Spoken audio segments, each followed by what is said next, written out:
اور ابھی آپ کو براہ راست لیے چلیں گے کراچی، جہاں امیر جماعت اسلامی کراچی حافظ نعیم الرحمان میڈیا سے گفتگو کر رہے ہیں۔ پاکستان کا موقف نہیں ہے، یہ موقف چند لوگوں کا موقف ہو سکتا ہے۔ وہ قائد اعظم کی پالیسی سے انحراف کرنے والے، قائد اعظم کے سے غداری کرنے والے لوگوں کا موقف تو ہو سکتا ہے، اس لیے کہ ہم اسرائیل کو کبھی بھی ریاست تسلیم نہیں کر سکتے۔ وہ ایک ناجائز وجود ہے، وہ ایک قبضہ گیر ہے، اس نے وہاں کی زمینوں پہ قبضہ کیا ہے۔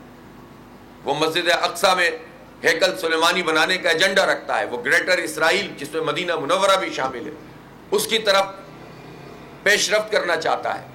اس کی اس خواہش اور اس طاقت کو تو حماس نے توڑا ہے۔ مسلم حکمرانوں نے کیا کیا ہے؟ تو جو بھی دو ریاستی حل کی بات پاکستان میں بیٹھ کر کرے گا، اس کا مطلب یہ ہے کہ وہ پاکستان سے اور قائد اعظم سے غداری کا ارتکاب کرے گا۔ اس لیے اب بھی حکمرانوں کو ہوش کے ناخن لینے چاہیے، چونکہ عوام کو کچھ پتہ نہیں ہوتا۔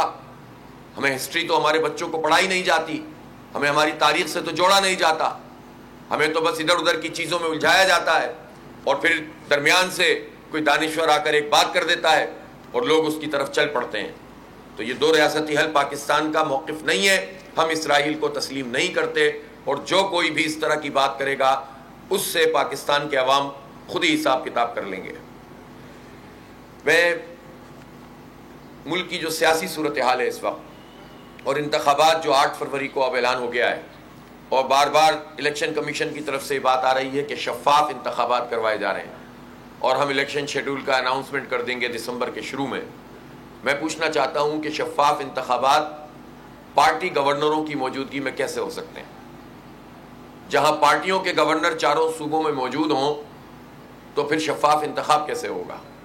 جہاں care taker government P D M کی ایکسٹینشن بنی ہوئی ہوں، وہاں شفاف انتخاب کیسے ہوگا؟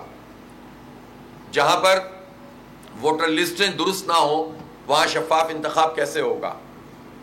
آپ کچھ بھی ضابطے میں تبدیلی کریں، لیکن اگر انتظامیہ سے آر اوز اور ڈی آر اوز بننے ہیں تو شفاف انتخاب کیسے ہوگا؟ عدلیہ سے کیوں نہیں بن سکتے؟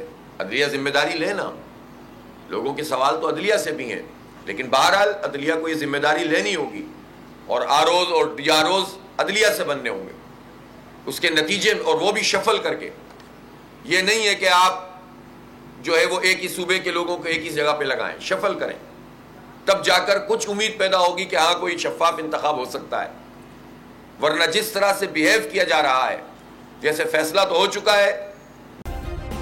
سبسکرائب کریں اور بیل دبائیں تاکہ کوئی خبر رہ نہ جائے۔